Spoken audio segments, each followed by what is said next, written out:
రాష్ట్రంలో కాంగ్రెస్ ప్రభుత్వం ఏర్పాటై ఏడాది పూర్తి చేసుకున్న నేపథ్యంలో మహబూబాబాద్ జిల్లా కేంద్రంలో ప్రజాపాలన విజయోత్సవాలను ఘనంగా నిర్వహించారు.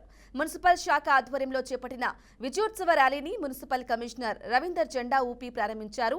ఈ ర్యాలీలో మున్సిపల్ కౌన్సిలర్లు, ఆశా కార్యకర్తలు, మెగ్మా సిబ్బంది, విద్యార్థులు పాల్గొని రాష్ట్ర ప్రభుత్వం ప్రతిష్టాత్మకంగా అమలు చేస్తున్న సంక్షేమ పథకాలు, ప్లకార్డులను ప్రదర్శించారు. రాష్ట్ర ప్రభుత్వం ప్రజాపాలన ప్రచార విజయోత్సవాలను ప్రతిష్టాత్మకంగా నిర్వహిస్తుందని కమిషనర్ అన్నారు. రాష్ట్ర ప్రభుత్వం చేపట్టిన ప్రజాపాలన విజయోత్సవాల కార్యక్రమంలో రాష్ట్ర ప్రభుత్వం చేపట్టింది.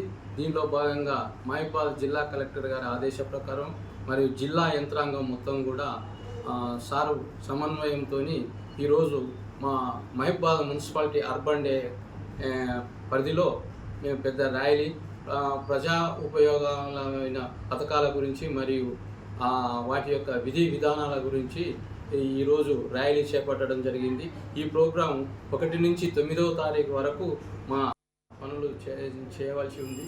అందులో భాగంగా అడ్మినిస్ట్రేషన్ జిల్లా